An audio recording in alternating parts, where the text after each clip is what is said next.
है आपके अपने YouTube चैनल अकाउंट्स डिलाइट में। दोस्तों, हम लोग जो चर्चा कर रहे थे specially junior accountant, first grade commerce और 11th कॉमर्स की हम लोग जो चर्चा कर रहे थे अकाउंटेंसी के बारे में, उससे अपन आगे बढ़ेंगे। आज लेखांकन एक परिचय अपना टॉपिक था जिसमें अपन ने पढ़ा था लेखांकन का इतिहास, किस तरीके से लेखांकन का उद्भव हुआ, कौन कौन आया, किस तरीके से इन पे पुस्तक लिखी गई। फिर अपन ने देखा इसमें लेखांकन का अर्थ, और फिर देखा लेखांकन की अवधारणाएं।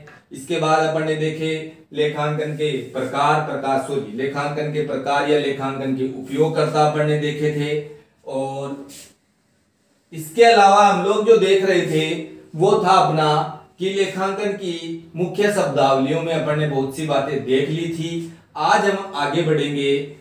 संपत्तियां क्या होती है, दायित्व क्या होते हैं, संपत्तियां कितने प्रकार की होती है, खर्चे कौन कौन से होते हैं, आज सारी बातों पे हम यहाँ लोग डिस्कस करेंगे। लेकिन उससे पहले आपको चैनल को सब्सक्राइब करना है, अधिक से अधिक शेयर करना है, और किसी भी प्रकार की कोई भी प्रॉब्लम किसी भी टॉपिक में आपके हो तो मुझे कमेंट्स करके बताना है। ठीक है, चलो आगे बढ़ते हैं। आज हम लोग जो चर्चा करेंगे वो करेंगे संपत्तियों पर। संपत्तियां कि एक व्यापार में संपत्तियां क्या होती है, असेट्स। दोस्तों, संपत्तियां जो होती है वो एक बिजनेस की या एक फर्म की बैलेंस शीट का हिस्सा होती है, जो उसके मालिक या उसके स्वामी की खुद की होती है। वह इन्हें कभी भी बेचकर अपने दायित्वों का भुगतान कर सकता है। ठीक है, संपत्तियां जो होती है वो 4 प्रकार की होती है। एक व्यवसाय में संपत्तियां कितने प्रकार की होती है? 4 प्रकार की होती है, जिसमें एक तो होती है अपनी करंट असेट्स। कौन सी? करंट असेट्स, जिनको अपन बोलते हैं चालू संपत्तियां। कौन सी संपत्तियां? चालू संपत्तियां। एक होती है अपनी इसमें फिक्स्ड असेट्स, जिनको अपन बोलते हैं स्थायी संपत्तियां। कौन सी संपत्तियां? स्थायी संपत्तियां। इन्हीं फिक्स असेट्स को अपन बोल सकते हैं टेंजिबल असेट्स भी कहा जाता है। कौन सी असेट्स? टेंजिबल असेट्स, जिनको अपन बोलते हैं मूर्त संपत्तियां। कौन सी संपत्तियां? मूर्त संपत्तियां। एक होती है अपनी इसमें इंटेंजिबल असेट्स, जिनको अपन बोलते हैं अमूर्त या अदृश्य संपत्तियां। अमूर्त या अदृश्य संपत्तियां। और जो चौथा प्रकार संपत्तियों का होता है वो होता है फिक्टिटियस असेट्स। कौन सी असेट्स? फिक्टिटियस असेट्स, जिनको हिंदी में बोलते हैं अपन कृत्रिम संपत्तियां। कौन सी संपत्तियां? कृत्रिम संपत्तियां। एक फर्म में ये 4 प्रकार की संपत्तियां हो सकती है: current assets, fix assets, intangible assets और फिक्टिटियस असेट्स। देखो, अब अपन बात कर रहे हैं करंट असेट्स, चालू संपत्तियों की अपन बात करते हैं। तो चालू संपत्तियों का मतलब होता है ऐसी संपत्तियां जिन्हें एक व्यवसायी या व्यवसाय का मालिक कभी भी नगद में बदल सकता है, उन्हें कैश में कभी भी कन्वर्ट कर सकता है। तो वो असेट्स कौन सी होती है? वो होती है करंट असेट्स। और करंट असेट्स के कुछ एग्जाम्पल में यहां लिख रहा हूं, जैसे क्या हो गया? Cash, bank, stock, debtors. Cash, bank, stock, debtors. BR का मतलब होता है बिल्स रिसीवेबल। एक हो गया इसमें प्रीपेड एक्सपेंसेज। एक हो गया इसमें एक्यूड इनकम, उपार्जित आय। ये किसके उदाहरण हैं? ये है चालू संपत्तियों के उदाहरण जो आपको याद रखने हैं। कौन कौन से हैं? कैश यानी नगद, बैंक यानी बैंक का शेष, स्टॉक यानी माल, डेटर्स यानी देनदार, अपने को देने वाले, BR bills receivable, prepaid expenses यानी पूर्वदत्त खर्चे, एक्यूड इनकम यानी उपार्जित आय। ये करंट असेट्स होती है।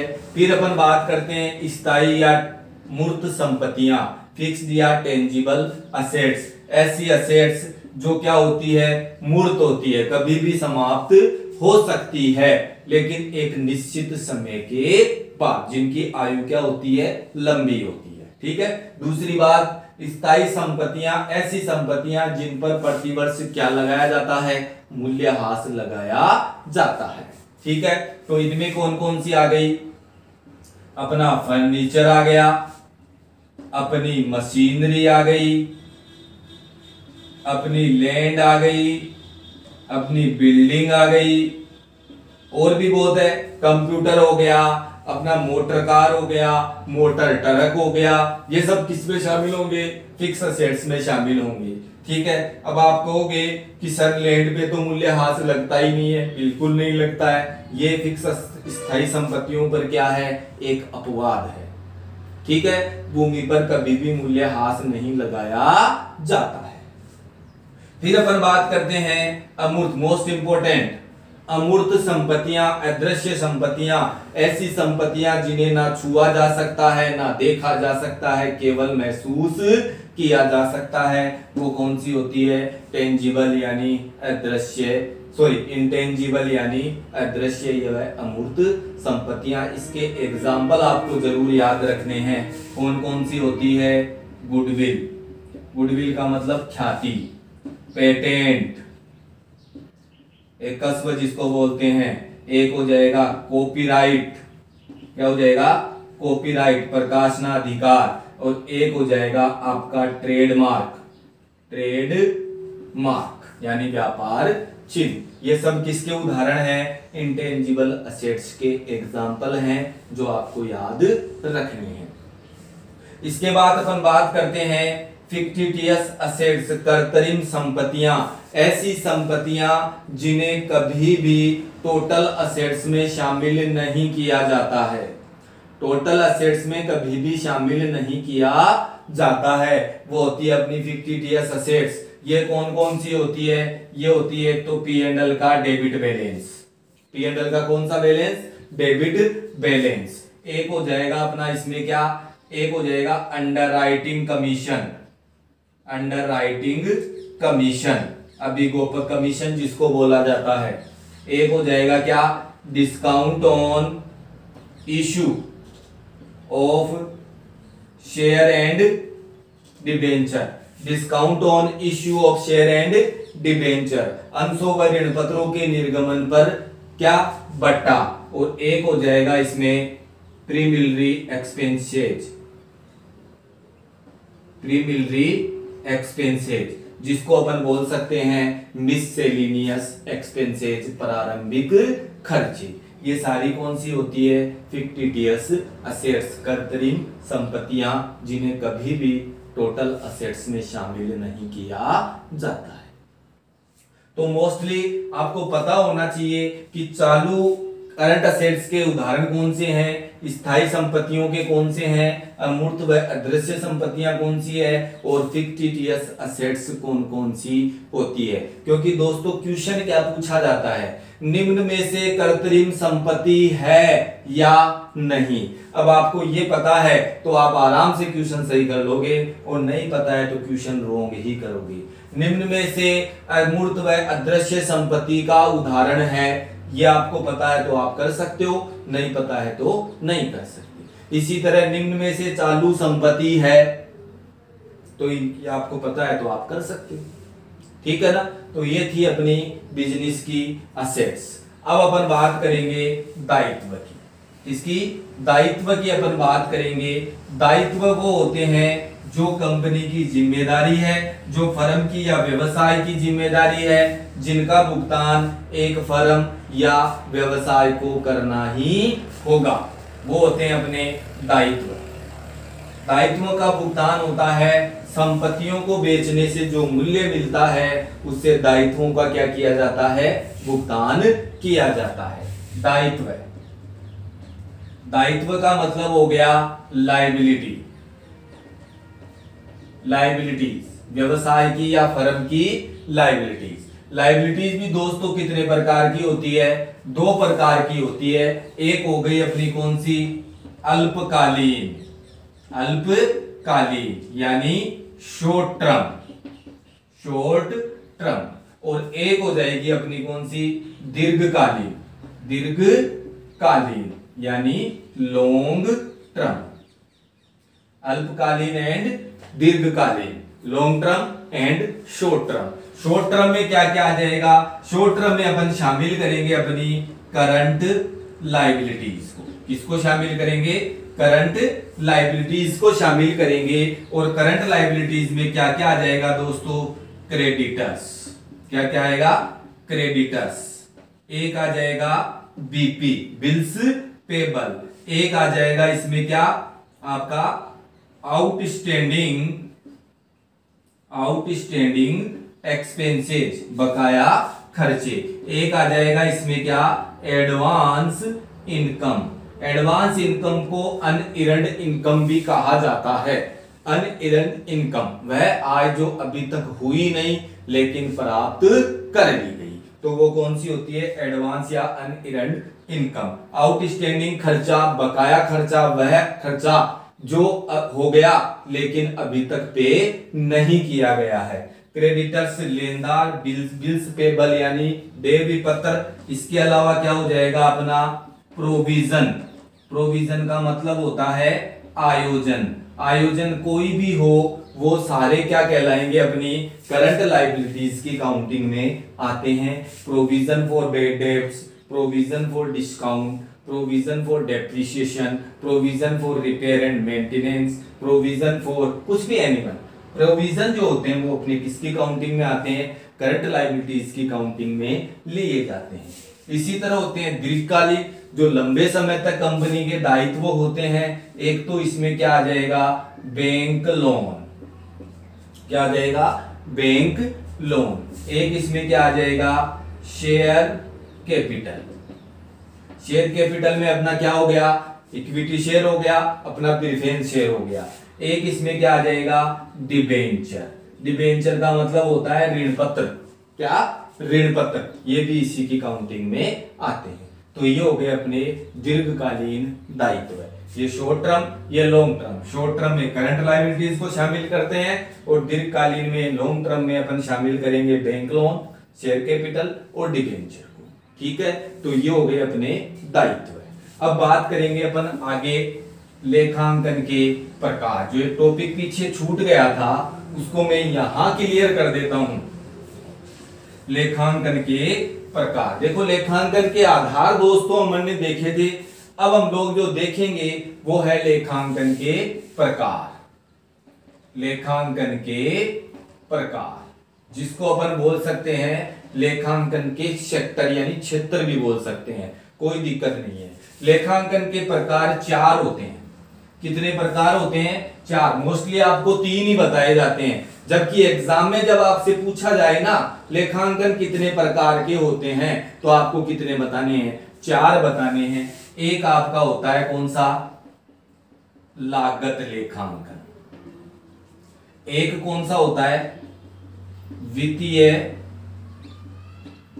लेखांकन। एक कौन सा होता है, प्रबंधकीय लेखांकन या प्रबंध लेखांकन भी इसको बोल सकते हो आप। और एक लास्ट अपना जो होता है वो होता है अपना सामाजिक लेखांकन।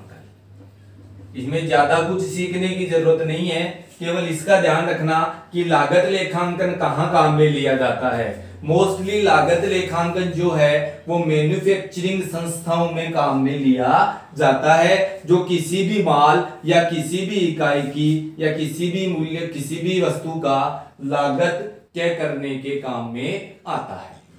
ठीक है ना, तो लागत लेखांकन, वित्तीय लेखांकन, प्रबंधकीय लेखांकन और सामाजिक लेखांकन। ये वित्तीय विवरणों का लेखांकन करता है कि कौन कौन से खाते बनाए गए हैं, लेजर सही रखी गई नहीं है, जर्नल सही की गई नहीं, सब इसमें आता है। वित्त का प्रबंध यहाँ से होता है, पैसों का प्रबंध यहाँ से किया जाता है और समाज को ध्यान में रखते हुए इस पर काम किया जाता है। तो लेखांकन कितने प्रकार के हो गए, 4 प्रकार के लेखांकन हो गए अपने, लागत लेखांकन, वित्तीय लेखांकन, प्रबंधकीय लेखांकन और सामाजिक लेखांकन। ठीक है, अब दोस्तों हम लोग जो चर्चा करेंगे आगे करेंगे अपने खर्चों की यानी व्यय की अपन बात करेंगे। व्यय का मतलब एक्सपेंडिचर। एक्सपेंडिचर का मतलब होता है व्यय। व्यय देखो, किसी वस्तु या किसी सेवा को प्राप्त करने या उसको बनाने में जो खर्चे किए जाते हैं वो कौन से होते हैं? व्यय। किसी वस्तु या किसी सेवा को बनाने या उसका विक्रय करने में जो खर्चे किए जाते हैं वो खर्चे कहलाते हैं अपने व्यय। ठीक है ना। और व्यय कितने प्रकार के होते हैं? व्यय होते हैं 2 प्रकार के।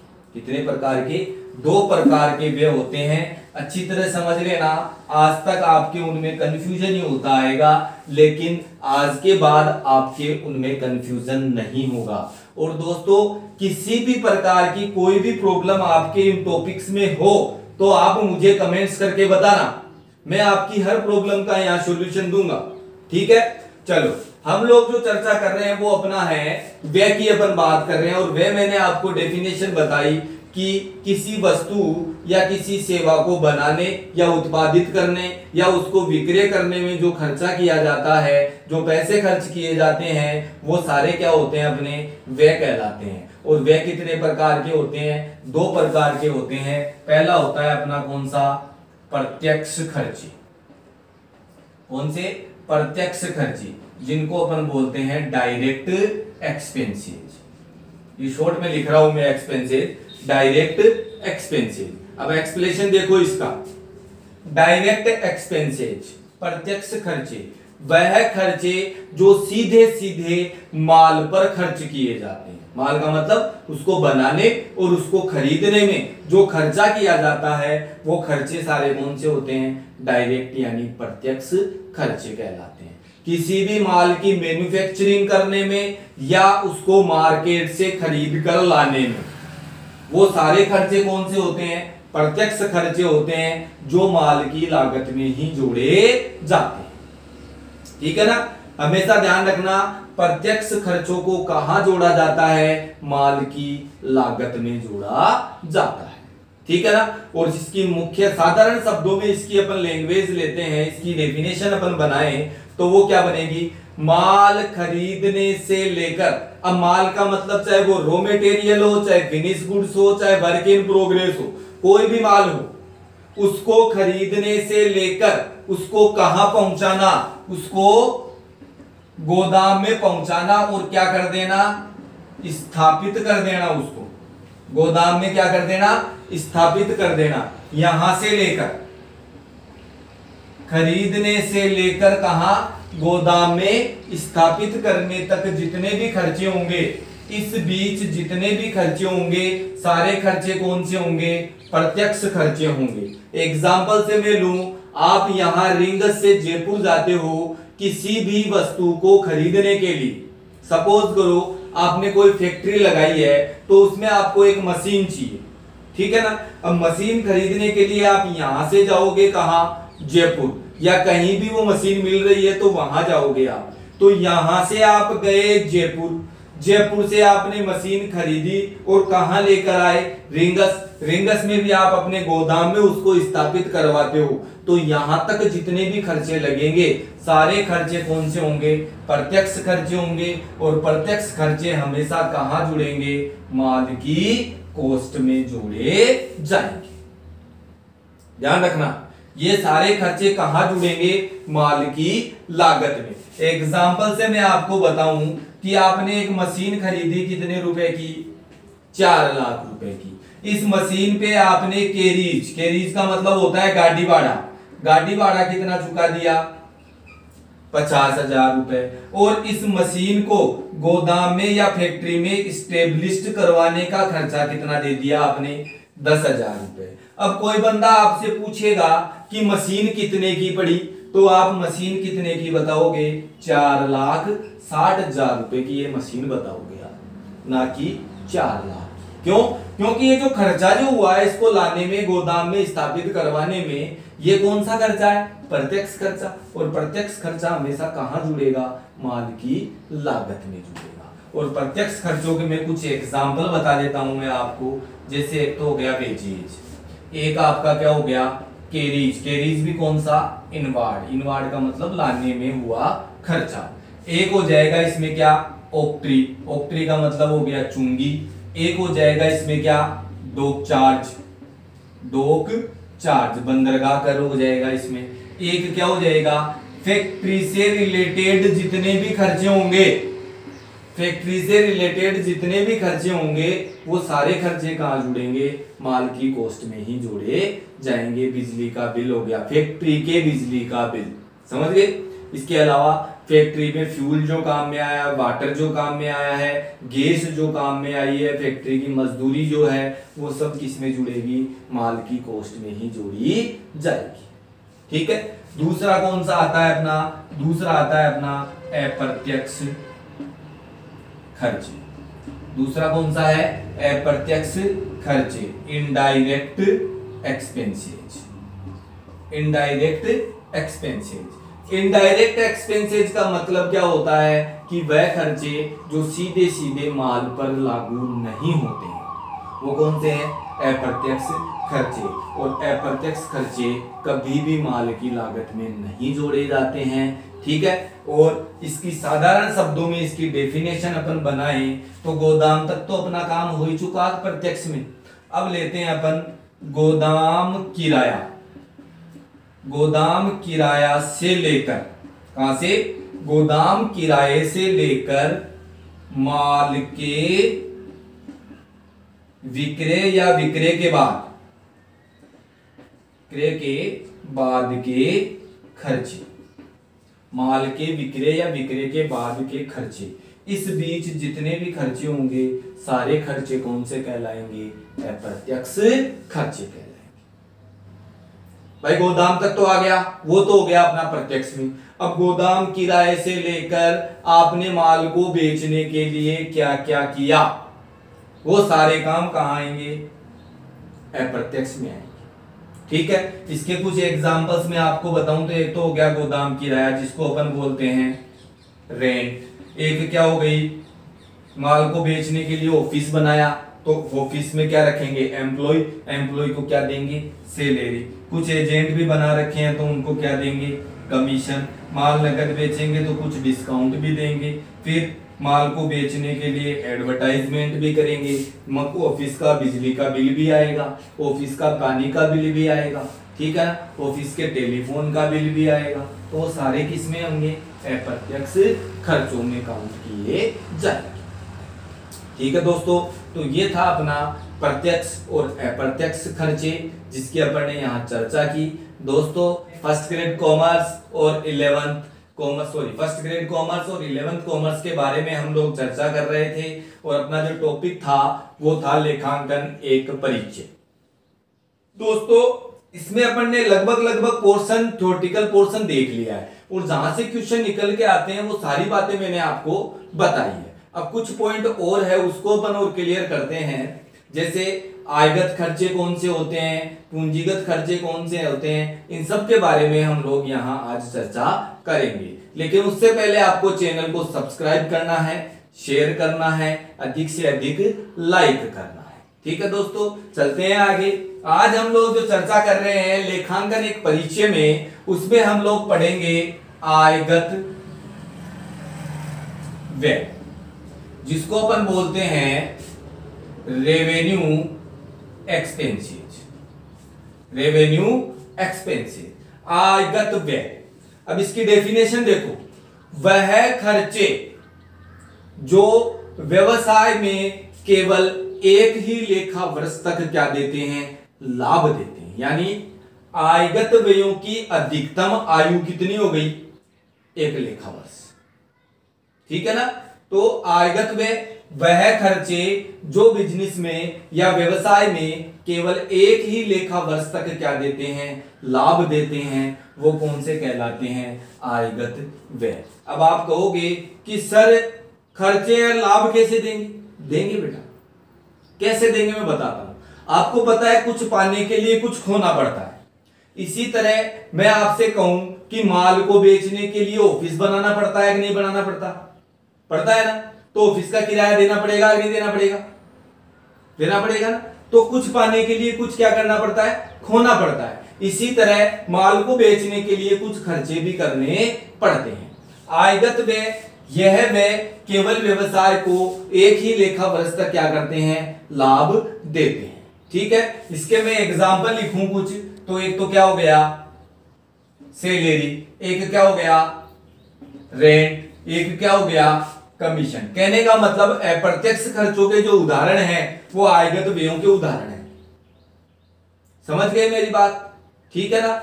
अब दूसरी बात, आयगत व्ययों की एंट्री, आयगत व्ययों की एंट्री कहां की जाएगी, P&L अकाउंट में की जाएगी। ध्यान रखना इस चीज का, आयगत व्ययों की एंट्री कहां की जाती है, P&L अकाउंट में की जाती है। अकाउंट कैसे बनते हैं, क्या बनते हैं, ये बाद की बातें हैं, केवल अभी इसका थ्योरेटिकल पोर्शन देख रहे हैं अपन।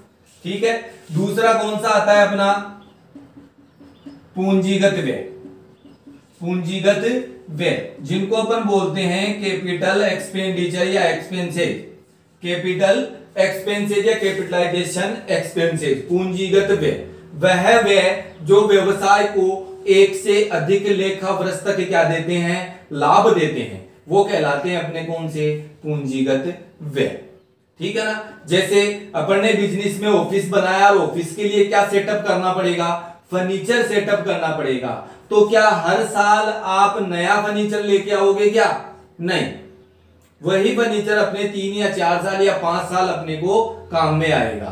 तो वो कौन सा व्यय है, पूंजीगत व्यय है। और पूंजीगत व्ययों की एंट्री हमेशा कहां की जाएगी, बैलेंस शीट में की जाएगी। एंट्री कहां होगी, बैलेंस शीट में होगी। और इसके कुछ एग्जाम्पल अपन देखें तो अपना हो गया क्या, फर्नीचर, अपना क्या हो गया मशीनरी, अपना क्या हो गया मोटर कार।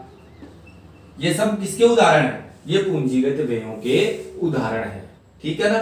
फिर आता है अपना तीसरा, मोस्ट इंपोर्टेंट, इसका मोस्ट इंपोर्टेंट, पूंजीगत व्यय, आयगत व्यय, और तीसरा अपना जो इसमें है वो है स्थगित आयगत व्यय।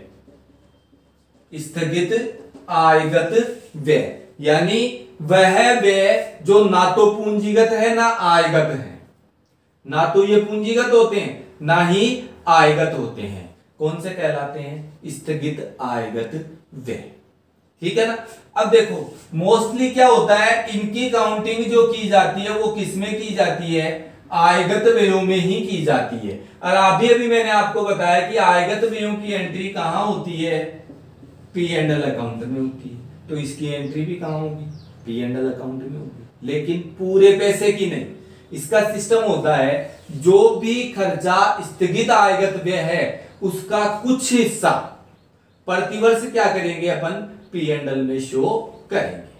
P&L में क्या करेंगे, शो करेंगे। तो वो किस क्या कौन से कहलाएंगे, स्थगित आयगत व्यय कहलाएंगे। और इसका सबसे बड़ा एग्जांपल मैं आपको दे दूं, विज्ञापन, एडवर्टाइजमेंट। एडवर्टाइजमेंट, एडवर्टाइजमेंट जो है वो किसका उदाहरण है, स्थगित आयगत व्यय का एक मोस्ट इंपोर्टेंट एग्जांपल है, जो कि है तो क्या आयगत व्ययों की श्रेणी में ही आएगा, लेकिन वो है कौन सा, स्थगित आयगत व्यय। आपके सामने क्वेश्चन आए विज्ञापन खर्चा है, ऑप्शन दे दे आपको क्या, आयगत, पूंजीगत, स्थगित आयगत व्यय और ए एंड सी दोनों, तो आपको ऑप्शन में क्या करना है, स्थगित आयगत व्यय करना। समझ गए मेरी बात? तो ये था अपना आयगत, पूंजीगत और स्थगित आयगत व्यय। ठीक है दोस्तों, नेक्स्ट क्लास में हम लोग जो देखेंगे वो देखेंगे जर्नल एंट्री करना, मोस्ट इंपोर्टेंट पार्ट, जो कि स्पेशली जूनियर अकाउंटेंट में साइंस और आर्ट के जो बच्चे होते हैं उनके ज्यादा प्रॉब्लम आती है इसमें। तो उनको अब देखो ये तो सारा क्या था, थ्योरेटिकल पोर्शन था, कोई भी रट सकता है, लेकिन अब प्रैक्टिकल पोर्शन अपना स्टार्ट होगा जिसमें हम लोग पढ़ेंगे जर्नल एंट्री किस प्रकार से की जाती है। वो किस इतना इजी वे में मैं आपको सिखाऊंगा कि आप भविष्य में इनको कभी नहीं भूलेंगे। ठीक है दोस्तों, नमस्ते।